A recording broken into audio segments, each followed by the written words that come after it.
Krishna Hare Hare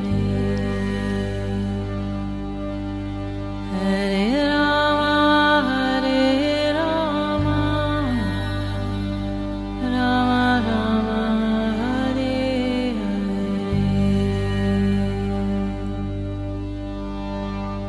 नमस्कार, radio मानव रचना 107.8 FM पर मैं हूँ सरता आपके साथ और शुरू हो चुका है प्रोग्राम आत्मदर्शन, जिसमें हम बात करते हैं प्रभु श्री कृष्ण की, उनकी लीलाओं की और बहुत सारी कथाएं प्रसंग हम जानते हैं रागलेखा दासी जी से।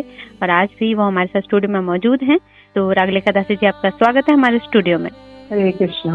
रागलेखा दासी जी, आजकल हम बात कर रहे हैं श्रीमद् भागवतम के उपाख्यानों के बारे में और बहुत सारे प्रसंग, कहानियां, कथाएं आप हमें सुना रही हैं और बहुत सारा ज्ञान हम उनसे लेने की कोशिश कर रहे हैं। तो आज के इस एपिसोड में आप हमें कौन सा प्रसंग सुनाने वाले हैं? आज हम कृष्ण उद्धव जी से मिले और उद्धव जी को बहुत ज्ञान दिया। तो ये श्रीमद् भागवतम के एकादश स्कंद 11th कैंटोर में है, तो उसी को हम थोड़ा सा चर्चा करेंगे। बद्ध मुक्त भक्त जनों के क्या लक्षण है जी। तो श्री कृष्ण उद्धव से कहते हैं कि उद्धव, ये शोक मोह है, सुख दुख है, शरीर की उत्पत्ति मृत्यु, ये सब संसार का बखेड़ा है। ये माया के कारण प्रतीत होता है पर वास्तविक नहीं है। और शरीरधारियों को मुक्ति का अनुभव कराने वाली आत्मविद्या और बंधन का अनुभव कराने वाली अविद्या, ये दोनों ही मेरी अनादि शक्तियां हैं। मेरी माया से ही इनकी रचना हुई है। जीव तो एक ही है, यह व्यवहार के लिए ही मेरे अंश के रूप में कल्पित हुआ है, वस्तुतः मेरा स्वरूप ही है। तो फिर उद्धव जी को बताते हैं श्री कृष्ण की शरीर एक वृक्ष है, उसके हृदय में घोंसला बनाकर जीव और ईश्वर नाम के दो पक्षी रहते हैं। ये दोनों चेतन होने के कारण समान है, क्योंकि ईश्वर भी चेतन है और जीवात्मा भी चेतन है।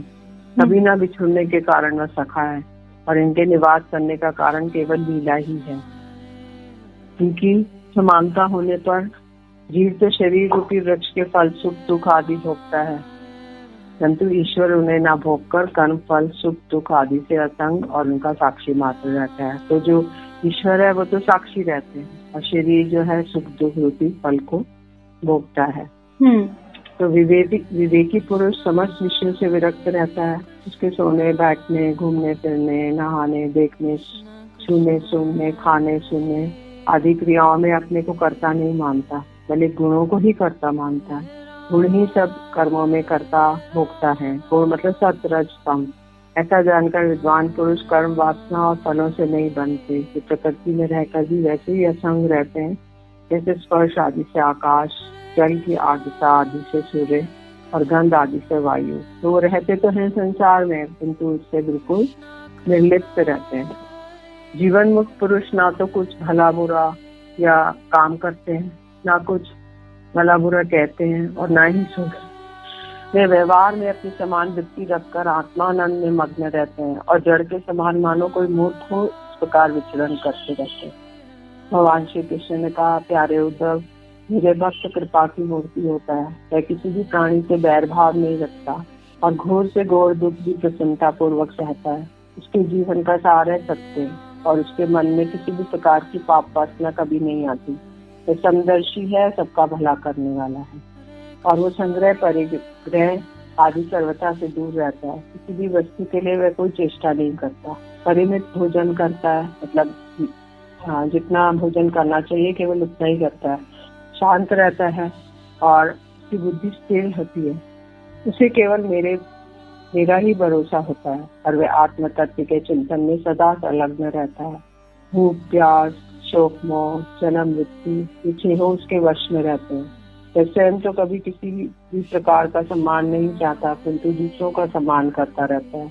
मेरे संबंध में की बातें वह दूसरों को समझाने में बड़ा निपुण होता है और सभी के साथ मित्रता का व्यवहार करता है। उसके हृदय में करुणा भरी होती है।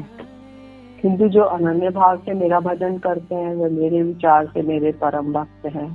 मेरी मूर्ति और मेरे भक्त जनों का दर्शन गुण कर्मों का कीर्तन करें, मेरी कथा सुनने में श्रद्धा रखें, निरंतर मेरा ही ध्यान करते रहें। कुछ मिले तो मुझे समर्पित कर दे और दास्य भाव से मुझे ही आत्मनिवेदन करें। मेरे दिव्य जन्म और कर्मों की चर्चा करें। जन्माष्टमी रामनवमी पर्वों पर आनंद मंदिरों में उत्सव करें। और वार्षिक त्योहारों के दिन मेरे स्थानों की यात्रा करें, जुलूस निकालें, विविध उपहारों से मेरी पूजा करें, मेरे व्रतों का पालन करें, मंदिर में मेरी मूर्तियों की स्थापना करें और मेरे लिए पुष्प वाटिका, बगीचा, क्रीड़ा के स्थान, नगर, मंदिर बनवाएं। किसी दूसरे देवता की चढ़ाई हुई वस्तु मुझे ना चढ़ाएं। संसार में जो वस्तु अपने को सबसे प्रिय, सबसे अभिष्ट जान पड़े वह मुझे समर्पित कर दें। ऐसा करने से वह वस्तु अनंत फल देने वाली हो जाती है। प्यारे उद्धव, मेरा ऐसा निश्चय है कि सत्संग और भक्ति योग ये दोनों साधनों से एक साथ अनुष्ठान करते रहना चाहिए। चाहे इन दोनों के अतिरिक्त संसार सागर से पार होने का दूसरा कोई उपाय नहीं है। तो भगवान श्री कृष्ण कहते हैं, उद्धव, जगत में जितनी आसक्तियां हैं उन्हें सत्संग नष्ट कर देता है। इसी कारण से सत्संग जिस प्रकार मुझे वश में कर लेता है वैसा साधन न योग, न सांख्य, न धर्म पालन, न स्वाध्याय, इससे वैसे मैं प्रसन्न नहीं होता हूँ। तो कृष्ण अपने वशीभूत होने का उपाय भी उद्धव को बता रहे हैं कि सत्संग से मुझे प्रसन्न किया जा सकता है, मुझे वशीभूत किया जा सकता है और साधनों के द्वारा वो वशीभूत नहीं होते हैं। तो सांख्य, धर्म पालन, स्वाध्याय इन सबसे नहीं होते हैं। तीर्थ और यम नियम भी सत्संग के समान मुझे वश में नहीं कर सकते। कोई तीर्थ यात्रा करे, यम नियम करे तो उसके द्वारा वशीभूत नहीं होते हैं भगवान।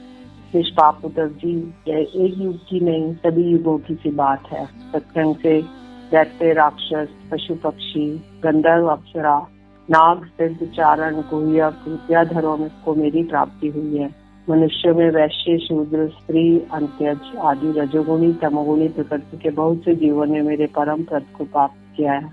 उन लोगों ने ना तो वेदों का स्वाध्याय किया था, ना विधि पूर्वक महापुरुषों की उपासना की थी। इसी प्रकार उन्होंने कोई चंद्रायण आदि व्रत भी नहीं किए थे, कोई तपस्या भी नहीं की थी। चंद्रायण मतलब जैसे पूर्णिमा के दिन 15 ग्रास खाएंगे, फिर उसके बाद जैसे जैसे चंद्र की कलाएं घटेंगी वैसे वैसे वो लोग 14 ग्रास, 13 ग्रास और अमावस्या को 0, फिर धीरे धीरे वो बढ़ाएंगे 1 ग्रास, प्रतिपदा, फिर दूसरे को 2 ग्रास, ऐसे करके बढ़ाएंगे। तो ये चंद्रायण व्रत है जी। तो कहते उन्होंने कोई चंद्रायण व्रत भी नहीं किए थे, कोई तपस्या भी नहीं की थी, केवल सत्संग के प्रभाव से मुझे प्राप्त हो गए। गोपियां, गायें, यमल, अर्जुन आदि वृक्ष, ब्रज के हरिण आदि पशु, कालिया आदि नाग, ये सब साधन साध्य के संबंध में सर्वथा ही मूढ़ बुद्धि थे और ऐसे से बहुत हो गए जिन्होंने केवल प्रेम पूर्ण भाव के द्वारा अनायास से मेरी प्राप्ति कर दी। तो कितने सारे लोगों ने प्राप्त किया। तो उद्धव, बड़े बड़े प्रयत्नशील साधक योग, सांख्य, दान, व्रत, तपस्या, यज्ञ, शिक्षण की व्याख्या, स्वाध्याय, संन्यास आदि साधनों के द्वारा मुझे नहीं प्राप्त कर सके थे, किंतु सत्संग के द्वारा मैं अत्यंत सुलभ हो जाता। गोपियां परम प्रेम के द्वारा मुझ में इतनी तन्मय हो गई थी कि मैंने लोक परलोक, शरीर और अपने कहलाने वाले पति पुत्र आदि की भी सुध-बुध नहीं रही थी। और गोपियों में तो बहुत सी ऐसी थी जो वास्तविक स्वरूप को भी नहीं जानती थी श्री कृष्ण के। वो मुझे भगवान ना जानकर केवल प्रियतम ही समझती थी और जार भाग से मुझसे मिलने की आकांक्षा किया करती थी। इन साधन ही सैकड़ों हजारों अबलाओं ने केवल सत्संग के प्रभाव से मुझ पर ब्रह्म परमात्मा को प्राप्त कर लिया। तुम हे उद्धव, तुम श्रुति, स्मृति, विधि, निषेध, प्रवृत्ति, निवृत्ति, सुनने योग्य तथा सुने हुए विषयों का भी परित्याग करके सर्वत्र मेरी ही भावना करते हुए समस्त प्राणियों के आत्म स्वरूप मुझे एक ही शरण संपूर्ण रूप से ग्रहण करो। मुझे एक ही शरण ग्रहण करो, क्योंकि मेरी शरण में आ जाने से तुम सर्वथा निर्भय हो जाओगे। तो श्री कृष्ण कह रहे हैं कि सब मेरे शरणागत हो जाओ और नहीं तो भय लगा रहेगा तुम्हें। जैसे तागों में ताना बाना वस्त्र उत्प्रोत रहता है, वैसे ही मेरा सारा विश्व परमात्मा में ही उत्प्रोत है। जैसे कि वस्त्र बनाते हैं तो उसके जो सूत होता है उसी के अंदर ताना बाना बना के वस्त्र बनता है, वैसे सारा विश्व उसमें ही उत्प्रोत है। सूत के बिना जैसे वस्त्र का अस्तित्व नहीं है, किंतु सूत वस्त्र के बिना भी रह सकता है, वैसे ही जगत में के ना रहने पर भी परमात्मा रहता है, किंतु ये जगत परमात्मा स्वरूप ही है, परमात्मा के बिना इसका कोई अस्तित्व नहीं है। जी, बहुत खूबसूरत ये प्रसंग और किस तरह से महिमा बताई गई है सत्संग की और भक्त जनों के क्या लक्षण होते हैं, ये सब हमने जाना अभी रागलेखा दासी जी से। आगे और भी जानेंगे बहुत कुछ, लेकिन एक छोटे से ब्रेक के बाद सुनते हैं एक प्यारा सा भजन, फिर लौट कर आते हैं। आप जुड़े रहिए रेडियो मानव रचना 107.8 FM के साथ प्रोग्राम आत्मदर्शन में। Feel good, feel live.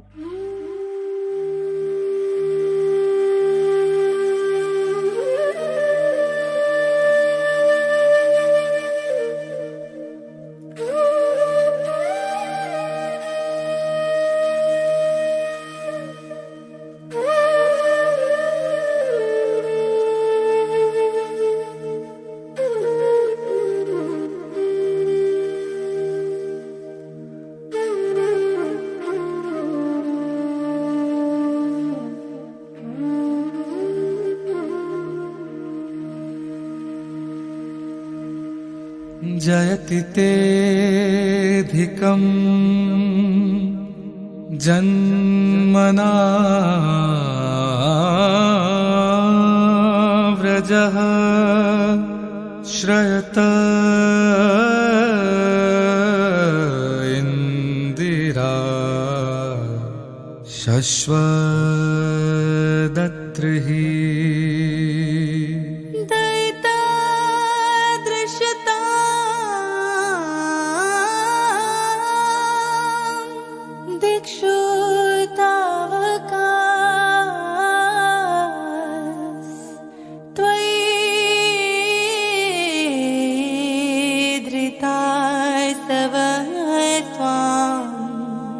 विचिन्वते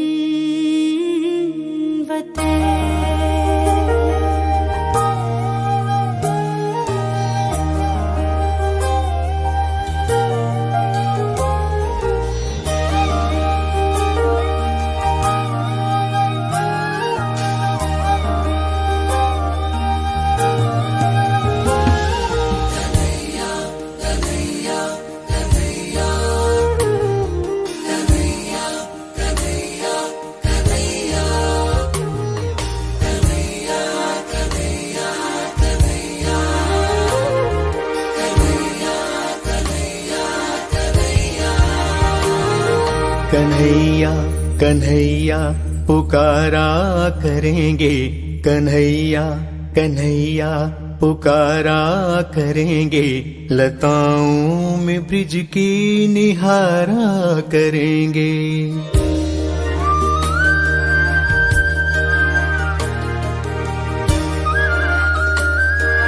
ओ कन्हैया कन्हैया पुकारा करेंगे, लताओं में ब्रिज की निहारा करेंगे। कन्हैया कन्हैया पुकारा करेंगे, लताओं में ब्रिज की निहारा करेंगे। कहीं तो मिलेंगे वो बांके बिहारी, कहीं तो मिलेंगे वो बांके बिहारी।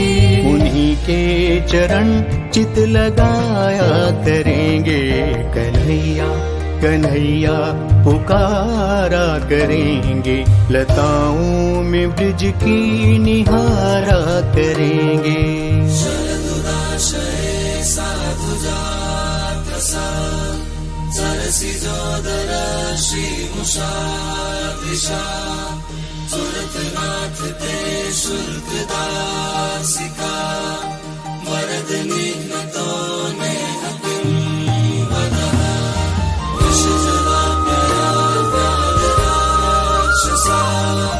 वर्षमारुता वैदितानला, विषमयात्मजा विश्वतो भया, ऋषभते वयं रक्षितामः। बनाकर हृदय में हम प्रेम मंदिर,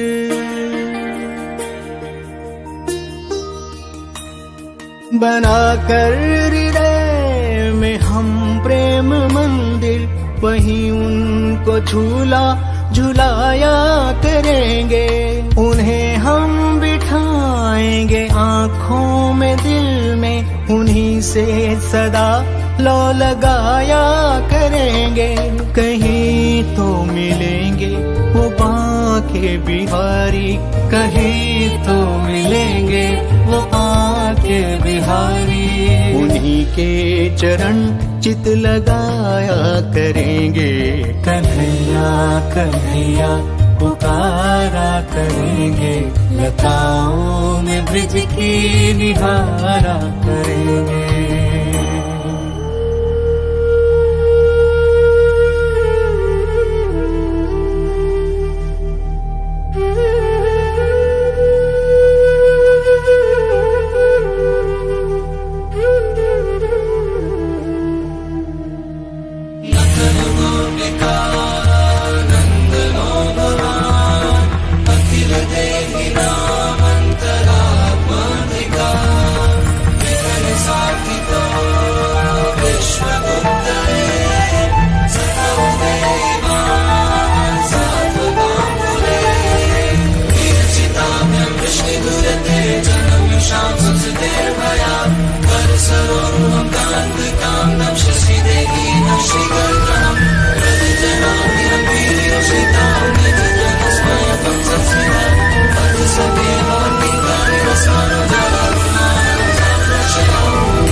जो रूठेंगे हमसे वो बाके बिहारी, चरण पड़ उन्हें हम मनाया करेंगे।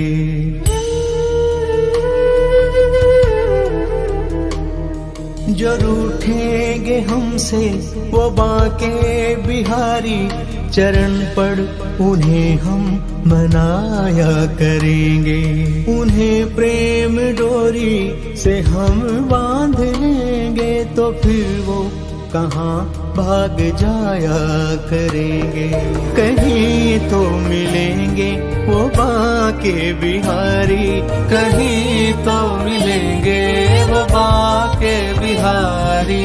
उन्हीं के चरण चित लगाया करेंगे, कन्हैया कन्हैया पुकारा करेंगे, लताओं में ब्रिज की निहारा करेंगे।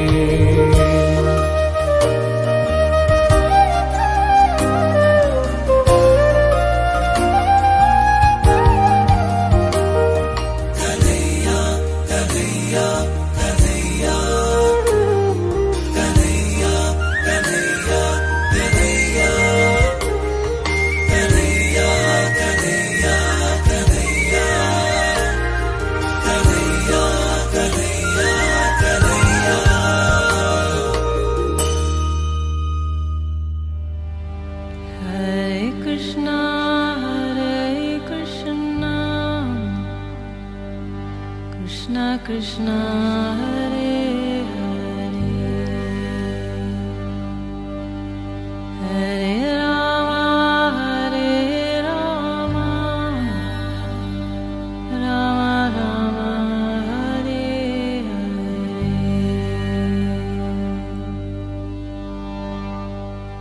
स्वागत है आप सभी का एक बार फिर रेडियो मानव रचना 107.8 FM सुन रहे हैं आप। मैं हूं सरिता, आपके साथ प्रोग्राम चल रहा है आत्मदर्शन और जान रहे हैं रागलेखा दासी जी से बहुत कुछ श्रीमद् भागवतम के उपाख्यानों के बारे में। बहुत सारे प्रसंग वो हमें बता रही हैं जिनसे हमें शिक्षा मिल रही है कि किस तरह से भक्ति की जाती है और क्या एक भक्त के लक्षण होने चाहिए, किस तरह से सत्संग की महिमा होती है, ये सब हम जान रहे हैं। जी रागलेखा दासी जी, आगे आप बताएं कि आप जो बता रही थी उसको आप आगे कंटिन्यू करें। तो श्री कृष्ण उद्धव जी को बता रहे हैं कि इस संसार वृक्ष के दो बीज हैं, पाप और पुण्य। असंख्य वासनाएं जड़े हैं और 3 गुण तने हैं। 5 भूत इसकी मोटी मोटी प्रधान शाखाएं हैं और शब्द आदि 5 विषय रस है।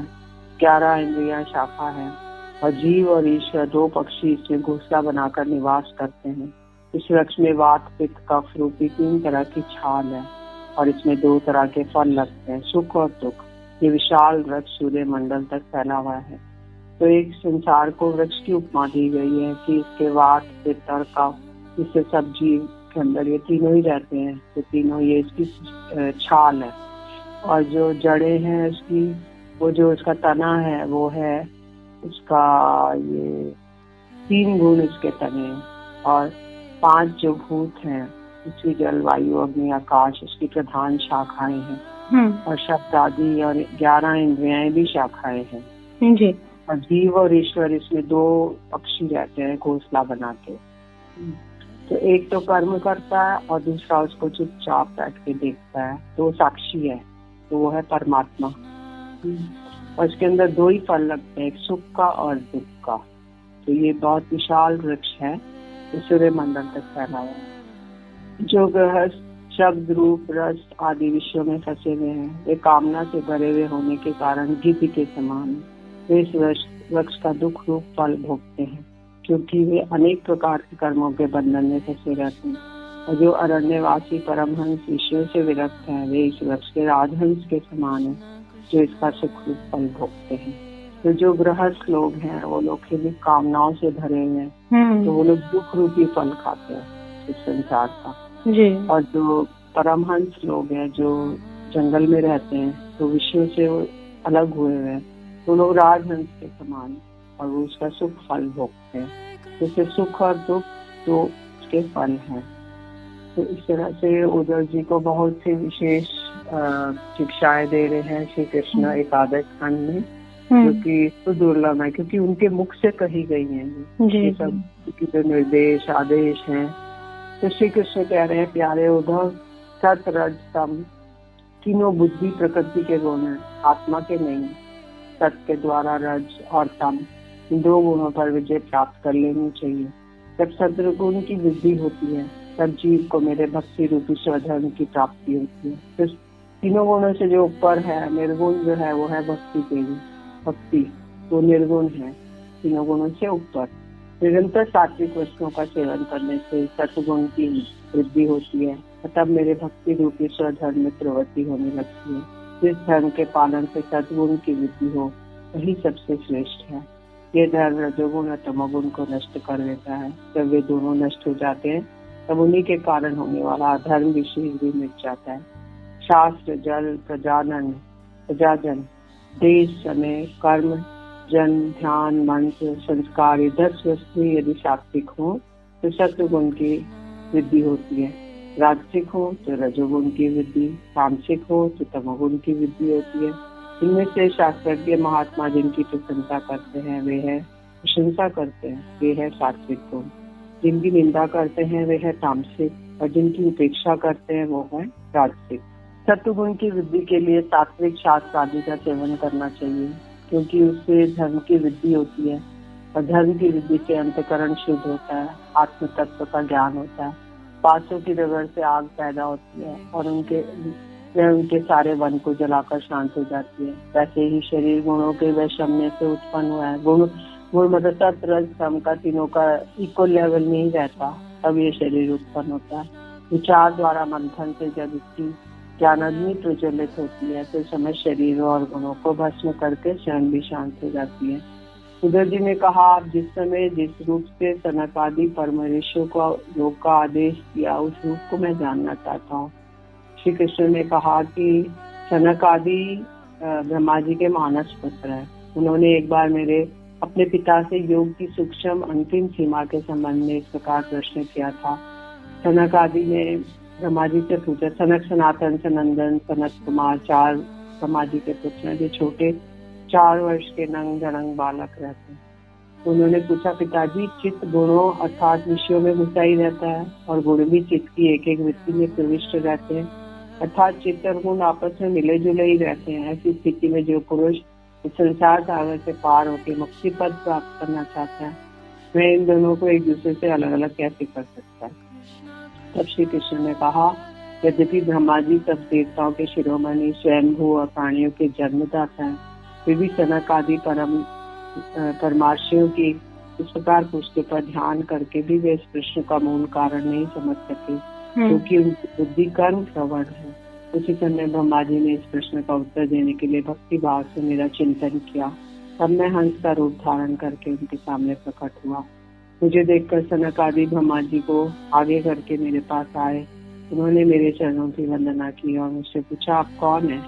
ये उद्धव सनक आदि परमार्थ तत्व के जिज्ञासु थे, इसलिए उनके पूछने पर उस समय मैंने जो उनसे कहा वह मुझसे सुनो। तो ये हंस अवतार भगवान ने ग्रहण किया और शिक्षा दी चारों कुमारों को। जी। हंस जो देवता थे वो कहने लगे कि देवता, मनुष्य, पशु, पक्षी सभी शरीर पंच भूतात्मक है और परमार्थ रूप से भी अभिन्न है। ऐसी स्थिति में आप कौन है? आप लोगों का ये प्रश्न केवल वाणी का व्यवहार है, विचार पूर्वक नहीं है। मन से, वाणी से, दृष्टि से, अन्य इंद्रियों से जो कुछ ग्रहण किया जाता है वह सब मैं ही हूँ, मुझसे भिन्न और कुछ नहीं है। आत्मा का चित्त और विषय के साथ कोई संबंध नहीं होता। तो आत्मा जो है वो अलग वस्तु है, चित्त और विषय जो है वो अलग वस्तु है। इसलिए बार बार विषयों का सेवन करते रहने से चित्त विषयों में आसक्त हो जाता है, विषय भी चित्त में प्रविष्ट हो गए हैं। इसलिए इन दोनों को वास्तविक से अभिन्न मुझ परमात्मा का साक्षात्कार करके त्याग देना चाहिए। ये बंधन अहंकार की ही रचना है। यही आत्मा के परिपूर्णतम सत्य, अखंड ज्ञान और परमात्मा स्वरूप को छिपा देता है। जब तक पुरुष की भिन्न भिन्न पदार्थों में सत्यत्व बुद्धि, अहम बुद्धि, मम बुद्धि, मतलब मैं, मेरा, ये सब रहेगी तो ये निवृत्त नहीं हो जाती ये वाली बुद्धि। तब तक अज्ञानी यद्यपि जागता है तथापि वे सोया ही रहता है। तो वो अज्ञानी जो है वो देखने में तो लग रहा है आंखें खुली हुई है, लेकिन वो सोया हुआ है। आत्मा से अन्य देह यदि तृतीयमान नाम रूपांश प्रपंच कुछ भी अस्तित्व नहीं है। कारण होने पर वर्णाश्रम आदि भेद, स्वर्ग आदि फल, उनके कारणभूत कर्म, ये सब के सब इस आत्मा के लिए वैसे ही मिथ्या है जैसे स्वप्नदर्शी पुरुष को देखे हुए सबके सब पदार्थ। मतलब जो आत्मा के उसमें स्थित है उसके लिए जो कोई वर्णाश्रम पालन कर रहा है, क्षत्रिय, ब्राह्मण, वैश्य, शूद्र या फिर वानप्रस्थ, गृहस्थ, ब्रह्मचारी और सन्यासी है, या स्वर्ग आदि जा रहा है, ये सब उसके लिए ऐसे ही है जैसे कोई स्वप्न में कोई देख रहा पदार्थ।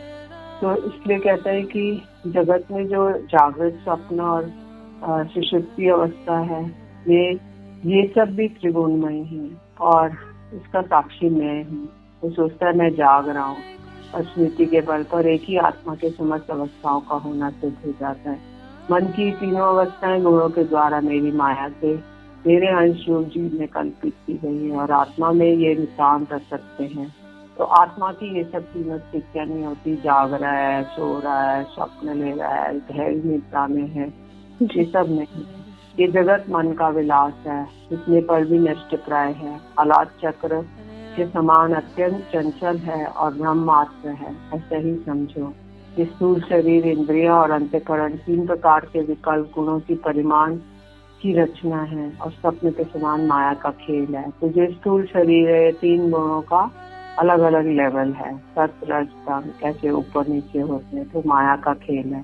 तो देह आदि रूप विषय से दृष्टि हटाकर कृष्णा रहित इंद्रियों के व्यापार से ही निरही आत्मानंद के अनुभव में मग्न हो जाए। जैसे मदिरा पी के उन्मत्त पुरुष ये नहीं देखता कि मेरे द्वारा पहना हुआ वस्त्र शरीर पर है या गिर गया, वैसे ही सिद्ध पुरुष जिस शरीर से उसने अपने स्वरूप का साक्षात्कार किया है वह प्रारब्धवश खड़ा है, बैठा है, दैववश कहीं गया है या आया है, नश्वर शरीर संबंधी इन बातों पर दृष्टि नहीं डालती। सनत आदि ऋषियों, मैंने तुमसे जो कहा है वह सांख्य, योग और दोनों का गोपनीय रहस्य है। मैं स्वयं ही भगवान हूँ। मैं तुम लोगों का तत्व ज्ञान का उपदेश करने के लिए मैं यहाँ आया हूँ, तो हंस रूप में मैं आया हूँ, ऐसा ही समझो। इस प्रकार श्री कृष्ण कह रहे हैं, उद्धव, मैंने उन सनक आदि मुनियों के संशय मिटा दिए। उन्होंने परम भक्ति से मेरी पूजा की और स्तुतियाँ की और मेरी महिमा का गान किया। तब मैं ब्रह्मा जी के सामने अदृश्य होकर अपने धाम को लौट गया। जी, तो बहुत ही खूबसूरत ये प्रसंग हमें बताया रागलेखा दासी जी ने, किस तरह से इंसान जो है, मनुष्य इस संसार के मोह माया में फंस के रह जाता है, लेकिन वाक्य में ही ये कर्म क्या है, कर्म त्याग क्या है, किस तरह से हमारे कर्म जो है हमारे साथ हमेशा जुड़े रहते हैं, ये सब हमें जानना है। हम जब भी ईश्वर के साथ जुड़ते हैं तभी हम इस सत्य को जान पाते हैं कि हम इस जो जन्म और मरण का जो हम लोग घूम रहे हैं इस युग में, उससे हमें जो मुक्त होना है वो हमें अपने अच्छे कर्मों से होना है, अपनी भक्ति से होना है। तभी हम इस नश्वर संसार को हमेशा के लिए छोड़ के चले जाएंगे और इस परमात्मा में लीन हो जाएंगे। यही हमारे इस जीवन का लक्ष्य होना चाहिए और यही हम जान रहे हैं श्रीमद् भागवतम के उपाख्यानों में बहुत सारे प्रसंग, कथा, कहानियां, जिसमें यही कहीं ना कहीं शिक्षा दी जा रही है कि भक्ति क्या है। भक्त बनना है, भक्ति को समझना है, प्रभु में लीन होना है, यही सब हम जान रहे हैं। तो श्रोताओं, आज आत्मदर्शन में बस इतना ही।